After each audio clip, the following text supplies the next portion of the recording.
नमस्कार दोस्तों, CR academy में आपका स्वागत है। आज हम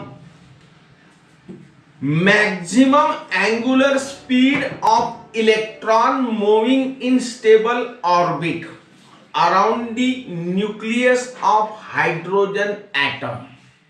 क्या बोला मालूम है? Angular velocity is denoted by omega. Angular velocity निकालना है अपने को इलेक्ट्रॉन की, हाइड्रोजन एटम में के ऑर्बिट में घूमने वाली इलेक्ट्रॉन की एंगुलर वेलोसिटी।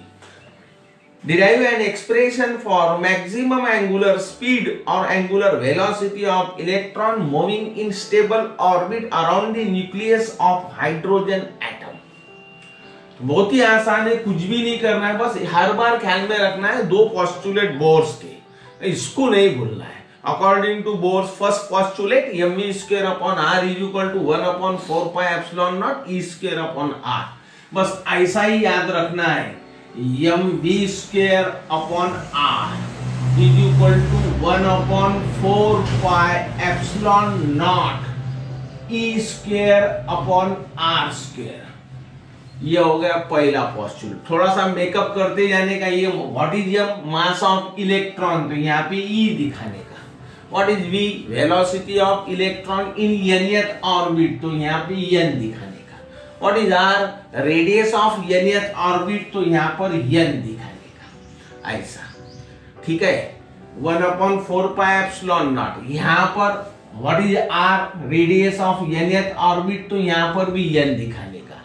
यहाँ पर अपन ने z बिल्कुल दिखाई नहीं। Why? दिखाए तो कुछ भी नहीं होता, मगर Z hydrogen atom consist of only one electron and therefore the value of Z is 1। तो यहाँ पर जेड की वैल्यू 1 हो गई, इसलिए जेड तो चले गए। ये हो गया आपका पहला postulate according to Bohr's first postulate, mv square upon r is equal to 1/4 pi epsilon naught e square upon r square. अब क्या करने का, तो कॉमन सेंस की बात है, ये वाला और ये तो कट गया, इतना ही अपने को ख्याल में रखना है। यानी यहाँ पर एक रहा, इसको भी इधर हकाल दो, विषय खत्म हो जाता। तो ये हो गया mev स्क्वायर n, इसको इधर हकाल दिए तो ये हो गया rn इज इक्वल टू, बस इतना ही बचा। और ये e स्क्वायर यानी e square upon 4 pi epsilon not, ये अपना तैयार हो गया। इतना तैयार हो गया तो ये हो गया नंबर 1 ऐसा, ठीक है। अब second postulate according to Bohr second postulate mrv is equal to nh upon twice pi. ये भी याद होना, mrv is equal to nh upon twice pi. What is m is the mass of electron, तो यहाँ पर e दिखा देना। What is r is the radius of nth orbit, तो यहाँ पर n। What is v? Velocity of electron in nth orbit करके यहाँ पर n, बाकी कुछ भी नहीं। इसको नंबर दे देने का 2 है ना, डिवाइड इक्वेशन 1/2 वी गेट। तो मैं यही डिवाइड करता, इसको ये डिवाइड करेंगे तो इसको ये डिवाइड करेंगे, हो गया। इतना हो गया तो भाई ये तो पहले कट गया, ये एक और ये एक कट गया, ये और ये भी कट गया। यहाँ पर सिर्फ v क्या रह गया, तो vl velocity of electron in nth orbit is equal to 1 2 3 4 मराठीत म्हणतात भागीला उलट गुणीला। तो ये हो गया e square upon 4 pi epsilon not into twice pi upon nh। ये पाई पाई कट गया, बे दूनी 4, तो vn is equal to e square upon twice epsilon naught nh। तो भाई ये है वेलोसिटी। इतना अगर हो गया तो ख्याल में रखना, ये बहुत ही इंपॉर्टेंट फॉर्मूला है। अब अपन ने कल पढ़े, मैंने बोला था कि है ना Bohr's nth orbit, Bohr's nth orbit, ये याद ही होना formula, which is given by rn is equal to what is rn? Radius of nth orbit, epsilon naught h square n square, epsilon naught h square n square upon, बहुत ही आसान है, and pi m z e square, pi m यहाँ पे e है ना, मास of electron, pi m z e square, z e square हो गया आपका, है ना। z बोले तो नंबर ऑफ इलेक्ट्रॉन, e बोले तो क्या है, तो चार्ज, इतना ख्याल में रखना है। ये हो गया आपका radius of nth orbit, epsilon not h square n square upon pi m z e square. ठीक है, अब मेरी थोड़ा सा प्रेजेंटेशन क्या है। प्रेजेंटेशन ये है कि भाई ये nth ऑर्बिट है, इसमें जरा सा सोचने की बात है। अपने को एंगुलर वेलोसिटी होना, एंगुलर वेलोसिटी कैसी तैयार होती, तो अपन ने पढ़े relation between linear velocity and angular velocity. तो ये है v equal to R N, है ना, v equal to R omega, v equal to R omega. This is the relation between linear velocity and angular velocity. थोड़ा सा makeup करना है, यहाँ पर n लिखना है, velocity of electron in nth orbit. यहाँ पर n लिखना है तो velocity and radius of nth orbit हो गया। अपने को एंगुलर वेलोसिटी होना तो ओमेगा इक्वल टू ये इसके नीचे गया तो vn अपॉन rn, ऐसा ये अपना बेनिफिट। अब मेरी बात सुनो, ये अपना एंगुलर वेलोसिटी तो ये हो गया अपना ओमेगा इक्वल टू वीएन मैंने निकाल के रखा, e square upon twice epsilon not nh, e square upon twice epsilon not nh, है ना, रेडियस ऑफ एनएच ऑर्बिट। तो ये हो गया आपका epsilon not H square N square, ऐसा कुछ भी नहीं, इसकी वैल्यू यहाँ तैयार है, पाई। ये हो गया पाई मास ऑफ इलेक्ट्रॉन, है ना, जेड ई स्क्वायर। ये अपनी ओरिजिनल फॉर्मूला है, मगर ये हाइड्रोजन एटम है। Hydrogen atom consist of only one electron, it means that the value of Z is 1। अगर यहाँ पे जेड की वैल्यू 1 पुट की है तो ये तो चले गया। समझ में आया, ये ओरिजिनल फॉर्मूला है, जानबूझ के लिखा कि कंफ्यूजन ना हो। मगर for hydrogen atom, and hydrogen atom has only one electron and therefore the value of Z is 1। ठीक है, दूसरा कोई है ना एलिमेंट रहेगा या दूसरा कोई एटम रहेगा तो ऑलवेज जेड रहेगा। तो इतना हो गया, तो ओमेगा इक्वल टू, है ना, ई square upon twice epsilon not nh into, ऐसा ये ऊपर जाएगा, ठीक है, pi M e square upon epsilon not H square N square. तो भाई ख्याल में रखो, जो कटता वो काटने का, जो नहीं कटता वो नहीं काटने का। तो क्या क्या हो रहा, ई स्क्वायर इंटू ई स्क्वायर, तो ई टू दी पावर 4, तो ये हो गया ई टू दी पावर 4 पाई, तो ये हो गया पाई मास ऑफ इलेक्ट्रॉन, ये हो गया 2 epsilon not into epsilon naught, तो ये हो गया एप्सिलॉन नॉट स्क्वायर। इसके बाद में h इंटू एच स्क्वायर, तो ये हो गया एच क्यूब। अब n इंटू एन स्क्वायर, तो ये हो गया इंटू, ऐसा लिख रहा n क्यूब। तो this is the angular velocity of electron. ठीक है, angular velocity of electron. Derive an expression for angular velocity of electron moving in stable orbit around the nucleus of hydrogen atom. तब ये prove करना है। कभी कभी घुमा के कैसा पूछते, this is the constant, therefore omega is inversely proportional to n cube. तो यही बोलेगा angular velocity of the electron, है ना, angular velocity of electron of hydrogen atom is inversely proportional to the cube of principal quantum number. So that अगर आया तो यही prove करना है, सिर्फ ये लिखना है, हो गया। ये है आपका एंगुलर वेलोसिटी का एक्सप्रेशन। अब अपन जो पढ़ने वाले हैं वो है derive an expression for energy of electron in nth orbit of atom on the basis of bourse theory. बहुत ही इंपॉर्टेंट है, बराबर सवाल समझता, थोड़ा सा इधर देखे तो बराबर बढ़िया क्लियर हो जाता। Derive an expression for energy of electron, energy of electron in the nth orbit of atom on the basis of bourse theory. जरा सा सोचो, कुछ भी लिखना नहीं है, लिखना क्या है, According to Bohr's first postulate, mv square upon r is equal to 1 upon 4 pi epsilon naught e square upon r square. भाई ये वाला और ये वाला तो एक कट ही गया, तो बचा क्या, तो यम है ना, यम वी स्क्वायर ऐसा is equal to 1 upon 4 pi epsilon naught है ना ई स्क्वायर अपॉन आर एन. बस इतना ये वाला एक बचा है. ये हो गई पहली step.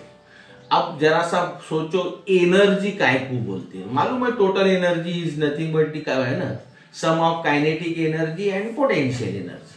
This is called as total energy. तो ये हो गया kinetic energy plus potential. Basic कभी नहीं बदलता.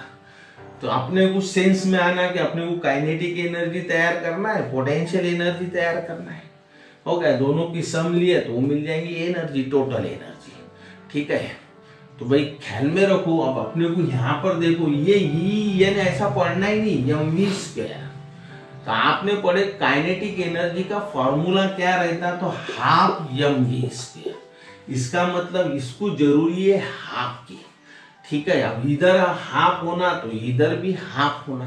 तो क्या करने का, multiplying both side by half. तो ये आ गया हाफ ऐसा is equal to half 1 upon 4 pi epsilon not E square upon R N ऐसा.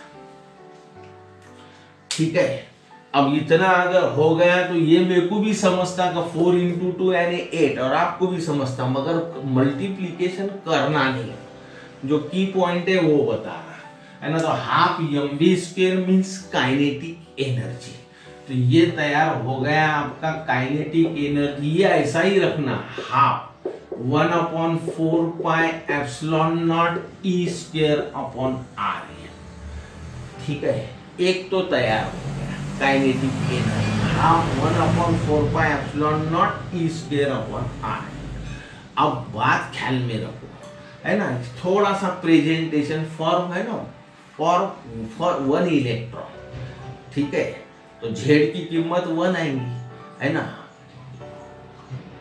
जब अपन हाइड्रोजन एटम बोलेंगे तो जेड की कीमत 1 आएगी. मैंने सवाल बताया, derive an expression for energy of electron in the nth orbit of atom on the basis of bourse theory. इसमें फकत बोला मैंने ऑफ द एटम, हाइड्रोजन का नाम ही नहीं लिया.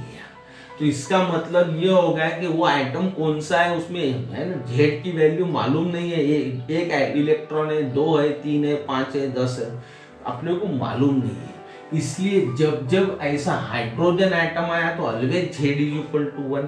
हाइड्रोजन एटम का नाम नहीं है तो यहाँ पे प्यार से जेड लगा देना.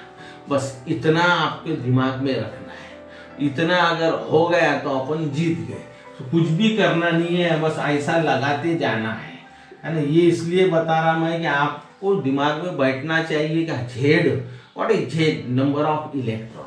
For hydrogen atom Z is equal to 1 because hydrogen atom consist of only 1 electron. And for other atom है ना value of Z changes 2, 3, 4, 5 and so on. ये हो गया आपका काइनेटिक एनर्जी. ठीक है, अब मेरी बात सुनो. अब अपने को निकालना है पोटेंशियल एनर्जी. तो लिखना कैसा, एक्सप्रेशन फॉर पोटेंशियल एनर्जी. और ऐसा पोटेंशियल एनर्जी निकालना है तो अपन ने पढ़े यार 9th क्लास में पोटेंशियल एनर्जी कैसी निकालती है. तो पोटेंशियल एनर्जी ऑफ इलेक्ट्रॉन. ठीक है, potential energy of electron of charge e है ना, इलेक्ट्रॉन का चार्ज ई से बताते इज गिवन बाय. तो सादा सिंपल हार्ड एंड फास्ट नहीं है. Potential, how to calculate potential energy, potential due to nuclear charge, potential due to nuclear charge. ठीक है, potential due to nuclear charge. तो वो कितना है, तो 1 अपॉन 4 पाई एप्सिलॉन नॉट है ना, 1 upon 4 pi epsilon not e upon r. तो what is r, r is the radius of nth orbit. तो यहाँ लिखना है ऐसा. ठीक है, अब वो इलेक्ट्रॉन कितने हैं, 1 है, 2 है, 3 है, वो अननोन है ना. Charge into charge on number of electron. एक इलेक्ट्रॉन के ऊपर का चार्ज ऐसा रहता, माइनस से दिखाते है ना। नंबर ऑफ इलेक्ट्रॉन 2 3 4 5 7 जितने होंगे तो number of electron is denoted by Z, और इसी वजह से यहाँ पर अपने को लेना पड़ेगा जेड। मगर हाइड्रोजन एटम रहा तब 1 रहेगा। बोलो तो ये क्या है potential, how to calculate potential energy, potential due to nuclear charge and which is given by 1/4 pi epsilon naught E upon Rn into charge on number of electron, है ना। this is the charge on one electron, है ना, into z, है ना। मराठी बोलते एकावरचं charge एवढं तर एवढ्यावरचं किती, तर दोघांचा गुणाकार। तो ये हो गया दोनों का मल्टीप्लीकेशन, ठीक है। अब इतना अगर हो गया तो ये माइनस इधर आएगा। अब माइनस इधर आ गया तो potential energy is equal to minus, ठीक है, माइनस ये वाला ख्याल में रखो, ये E इंटू ई, तो ई स्क्वेयर, तो यहाँ पे तैयार हो गया जेड ई स्क्वेयर ऐसा अपॉन 4 पाई एप्सिलॉन नॉट, ठीक है, इंटू आर। ये आपकी पोटेंशियल एनर्जी तैयार हो गई। मगर इसको लिखते वक्त में कैसा लिखना वो भी बताता है ना। ये 1/4 पाई एप्सिलॉन नॉट ऐसा ही रखना, और यहाँ पे E इंटू ई, ये माइनस तो हो गया तो Z E square upon R. इस ढंग से अगर आपने लिखे ना तो कैलकुलेशन सोपा होता है, एक साथ में नहीं लिखना। अब आपको ये भी मालूम है what is total energy, total energy of the electron is equal to the sum of kinetic energy and potential energy. तो टोटल एनर्जी है ना, तो यहाँ पे ऐसा what is En, energy of the electron in the nth orbit, therefore it is denoted by En, ठीक है, energy of electron in the nth orbit. तो ये हो गया kinetic energy plus potential energy.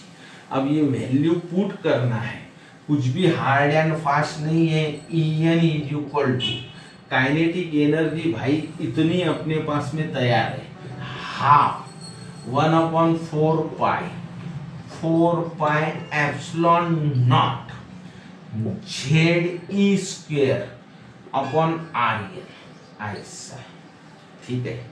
Potential energy इतनी है, ये minus है, minus 1/4 pi epsilon naught Z E square upon R. जरा सा आप सोचो, अगर अपन ऐसा कंबाइन 4 इंटू 2 8 करते थे, बिगड़ता कुछ नहीं, मगर क्यों करना जब आसान हो रहा। तो ये देखो 1/4 pi epsilon naught Z E square R, 1/4 pi epsilon naught Z E square upon R, यानी इतनी टर्म पूरी की पूरी कॉमन है, पूरी के पूरी बाहर निकाल लिए तो En इज इक्वल टू, है ना। तो ख्याल में रखना 1/4 pi epsilon naught 1/4 pi epsilon naught Z E square upon R. इतना अगर अपन ने कॉमन निकाल लिए तो यहाँ पे बचा हाफ, ये हो गया हाफ माइनस, यहाँ कुछ भी नहीं बचा यानी 1, तो ये हो गया 1 ऐसा। तो En इज इक्वल टू, ठीक है, बस बाकी तो कुछ नहीं करना है। 1/4 pi epsilon naught Z E square upon R, half में से 1 गया तो इसका मतलब होता माइनस हाफ, तो ये माइनस आगे ले लेना, 4 इंटू 2 मीन्स 8, तो ये हो गया En is equal to minus 1/8 pi epsilon naught. अब ये सही ढंग से लिख डालने का जेड ई स्क्वेयर, और ये हो गया आर। इतना अपना तैयार हो गया। बोलो ये हो गई आपकी total energy of electron in the nth orbit. अब ये क्या है, this is the total energy of electron in the nth orbit, ये इसका पहला फॉर्म। अब जरा सा आप है ना थोड़ा सा घुमा के पूछे तो इसमें आप गौर करेंगे तो इसमें प्रिंसिपल क्वांटम नंबर है ही नहीं। कभी कभी क्या सवाल पूछते है ना, show that total energy of the electron in the nth orbit of atom is inversely proportional to the principal square of principal quantum number। अब इसमें तो n है ही नहीं, तब मैंने आपको बोला था कि रेडियस ऑफ nth ऑर्बिट पक्का याद होना है ना। तो radius of we know that है ना, रेडियस ऑफ nth ऑर्बिट। तो भाई इतना ख्याल में रखो, epsilon not H square upon pi M Z E square, epsilon not H square upon pi M Z E square into यहाँ पर दिखा रहा सेपरेट में एन स्क्वायर। ऐसा नहीं भी दिखाएगा, ऐसा डायरेक्ट आपने ऐसा भी लिखे तो कोई पाप नहीं लग रहा ऐसा। तो ये है radius of nth orbit and epsilon not H square N square upon pi M Z E square. बस इतना ख्याल में रखना है, क्योंकि इसमें है कि नहीं कहीं पर भी प्रिंसिपल क्वांटम नंबर नहीं है। तो यहाँ पर इस है ना, इस इक्वेशन में आर एन के जगह ये पुट कर देना। बाकी क्या है तो है ना, putting in this equation we get तो En is equal to minus Z E square upon 8 pi epsilon naught. तो ये पुट कर दिए तो epsilon not H square N square upon pi M Z E square. बोलो अब इतना अगर हो गया तो क्या है, कैलकुलेशन में अब कुछ दम ही नहीं रहा है ना, सीधा साधा कैलकुलेशन है। ये भाई कहाँ जाएगा तो ये जाएगा ऊपर, ये ऊपर गया तो En is equal to minus Z E square. ठीक है, ये ऊपर गया तो pi M E Z E square upon ये जैसे कि वैसा लिखना है 8, ठीक है, पाई ऐसा epsilon not into epsilon not यानी एप्सिलॉन नॉट का स्क्वायर। ये हो गया आपका एच स्क्वायर और ये हो गया आपका एन स्क्वायर। जो कट्टा उसको काटना है, यानी पाई पाई तो गया। अब पाई पाई गया बोलने के बाद में जेड इंटू जेड, तो जेड का हो गया स्क्वायर। तो En is equal to minus Z square, Z into Z, Z square. ठीक है, e square into e square, e to the power 4, और ये रह गया मास ऑफ इलेक्ट्रॉन अपॉन, ठीक है, 8 epsilon not square H square. तो ये है constant, epsilon not square H square इतना कांस्टेंट इनटू ये बाजू में लिख रहा 1 अपॉन एन स्क्वायर। तो भाई इतना अगर ब्रैकेट में का कांस्टेंट है तो कॉमन सेंस की बात है, energy of the electron in nth orbit is inversely proportional to square of principal quantum number. तो यहाँ पे बता रहा मैं En is inversely proportional to n square. तो कभी कभी ऐसा पूछे तो कुछ नहीं करना है, सिर्फ रेडियस ऑफ nth ऑर्बिट ये फॉर्मूला याद होना, इसमें पुट कर दिए तो इस ढंग से तैयार हो जाता। ठीक है, ये है ना, this is the required equation of energy of the total energy of the electron in the nth orbit of bourse, है ना, on the basis of bourse theory. चलो बोलो, ठीक है। अब थोड़ा सा सुनो मेरी बात, क्या दिख रहा भाई, energy of the electron in the nth Bohr orbit is inversely proportional to the square of principal quantum number।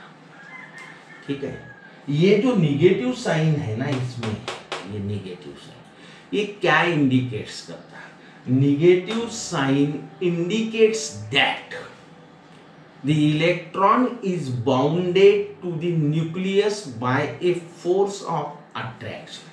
ये निगेटिव साइन इंडिकेट करता, ख्याल में रखना, negative sign indicates that electron is bounded to the nucleus by force of attraction. अब आप जरा सा सोचो कि ये न्यूक्लियस है और यहाँ पे इलेक्ट्रॉन है, ये इलेक्ट्रॉन इस न्यूक्लियस से बंधे हुआ है। ठीक है, अब अगर अपने को ये इलेक्ट्रॉन को इसके बंधन में से मुक्त करना है, फ्री करना है, तो ऑलवेज ख्याल में आना चाहिए विदाउट एनर्जी सप्लाई किए तो होना नहीं है। है ना। तो इसको क्या करना पड़ता कि एनर्जी सप्लाई करना। कितनी एनर्जी सप्लाई करना पड़ेगा कि वो इलेक्ट्रॉन इस न्यूक्लियस के इन्फ्लुएंस मीन्स परिणाम, न्यूक्लियस के इन्फ्लुएंस में से मुक्त हो जाए, यानी फ्री हो जाए। तो ख्याल में रखो, negative sign indicates that the electron, है ना, negative sign indicates that the electron is bounded to the nucleus, ठीक है, by force of attraction. Hence energy must be supplied to the electron in order to make it free.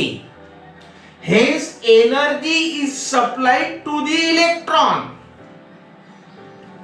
in order to make it free from the influence of nucleus.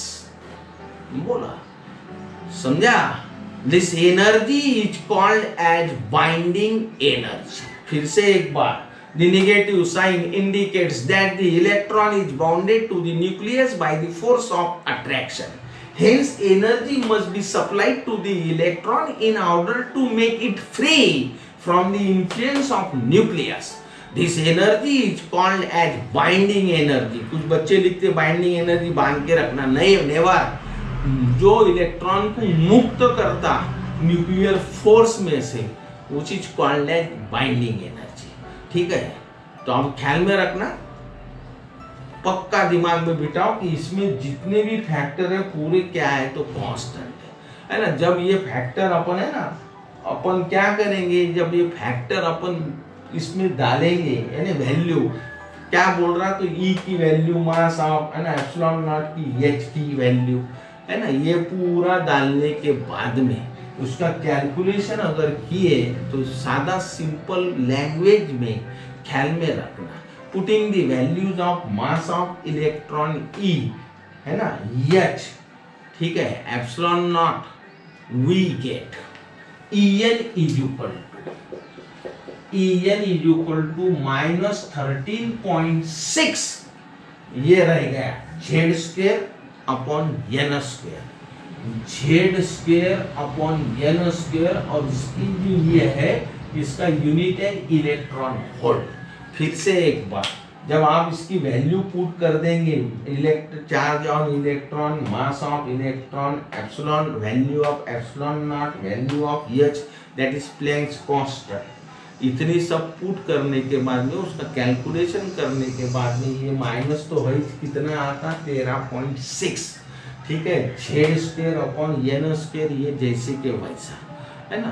तो अब ये अपने को मालूम हो गया, तो ये जो है कैलकुलेशन, ये काहे में गिने जाता, तो इलेक्ट्रॉन वोल्ट में। तो ख्याल में रखना, है ना, एनर्जी ऑफ, है ना, electron in the nth orbit -13.6 electron volt.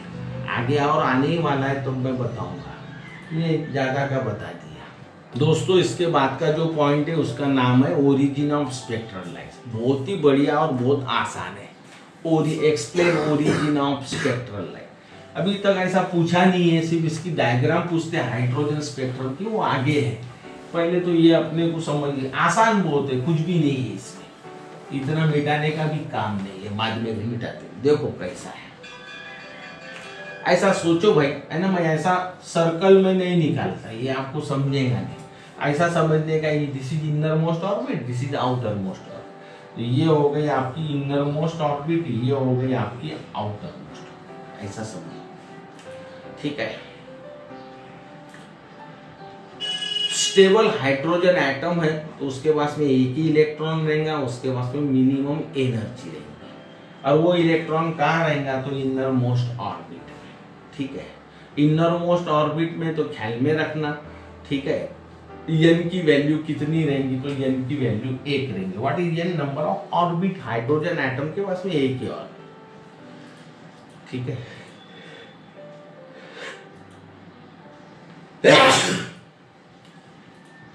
In a stable hydrogen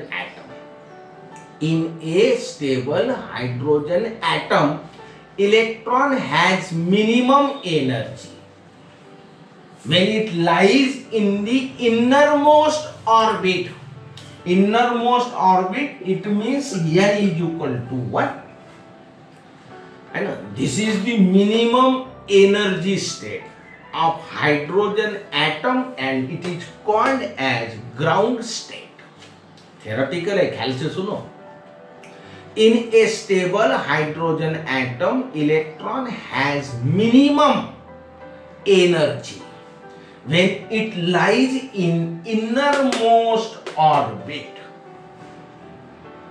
That is n is equal to 1.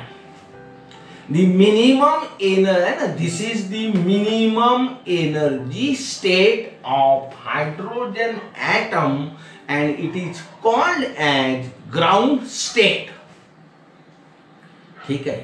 The energy of electron in the ground state is, तो इतना ही रहता, -13.6 इलेक्ट्रॉन वोल्ट.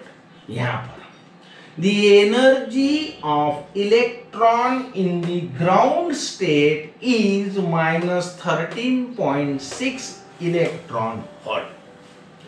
ठीक है. अब इसको यहां से उठाना है, निकालना है, तो क्या करेंगे, इसको एक्सटर्नल एनर्जी सप्लाइड करेंगे. If the external energy is supplied और given to the electron, if external energy is supplied और given to the hydrogen atom, है ना. इलेक्ट्रॉन को डायरेक्ट थोड़ी देंगे, एटम को ही देना पड़ेगा.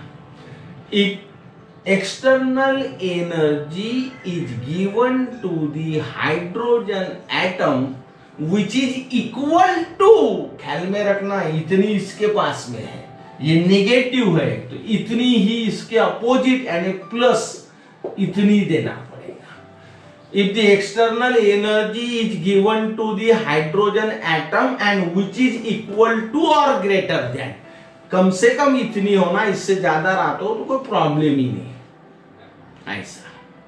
If the external energy is given to the hydrogen atom and which is equal to plus 13.6 eV or greater than 13.6 eV, that is electron volt, the electron becomes free. Electron becomes free from the innermost orbit. This process is called as ionization. बस ये ख्याल में रखो. This process is called as ionization and energy supplied is called as ionization energy. बोलो, है ना. अब क्या हुआ, ये एटम को एनर्जी दे दी, मगर इसमें जो इलेक्ट्रॉन है उसने क्या किया, एनर्जी तो एब्सॉर्ब किया मगर इससे कम. ऐसा. If the electron absorb, है ना, if the energy absorbed by the electron is less than plus 13.6 electron volt, energy supply किए एटम को सब एक्सेप्ट, मगर उसमें का जो इलेक्ट्रॉन है उसने इतनी एनर्जी अगर गेन कर लिया, इतनी या इससे ज्यादा, तो वो उसमें से बाहर निकल जाए. मगर वो इलेक्ट्रॉन ने इतनी एनर्जी गेन न करते हुए उससे कम एनर्जी एब्सॉर्ब किया, तब क्या होता. If the energy absorb by the electron is less than plus 13.6 electron volt, then electron jumps from innermost orbit of lower energy level to outermost orbit of higher energy level. जब वो इससे कम energy absorb करेगा तब वो क्या करता है, innermost orbit में से आउटरमोस्ट ऑर्बिट में जंप करता है ना. If the energy absorb by the electron is less than plus 13.6 electron volt, then electron jumps from innermost orbit of lower energy level to outermost orbit of higher energy level. In such case atom is said to be excited state. Stable नहीं रहता, excitement में रहता है, excited, है ना. In such case electron atom is said to be excited state. Innermost orbit of lower energy level is called as ground state. and outermost orbit of higher energy level is called as excited state. ठीक है, यहां पर electron stable नहीं रहेगा, है ना, उसमें ज्यादा की एनर्जी है, ये तो पहले थी और थोड़ी इससे कम वो भी एब्सॉर्ब कर लिया, इसलिए वो एक्साइटेड स्टेट में गया। ठीक है, अब ख्याल में आ गया, यहां पर आया तो क्या होगा। ठीक है, तो क्या हुआ, तो इलेक्ट्रॉन ने एनर्जी लिया ग्राउंड स्टेट पे, अब वो पहुंच गया एक्साइटेड स्टेट। तो ये जो एनर्जी है, इसी को कहा, जो एनर्जी इसने एब्सॉर्ब किया एक्साइटेड स्टेट में जाने के लिए, उसी को कहा जाता है excitation energy. Soon low, hence the energy required to take an electron from ground state, that is, है ना, ground state, from ground state to excited state. Hence energy required to take an electron from ground state to excited state is called as excitation energy. Excitation energy, excitation energy, ऐसा। मगर होता क्या, in the excited state, ठीक है, atom is unstable. अब दुनिया में कोई अनस्टेबल रहता है नहीं, स्टेबिलिटी प्राप्त करता है ना, and therefore it immediately acquires stability, कुछ भी करके ये स्टेबिलिटी मिलाना चाहता है। And in the excited state, atom is unstable and therefore it immediately acquires, स्वीकारने, stability।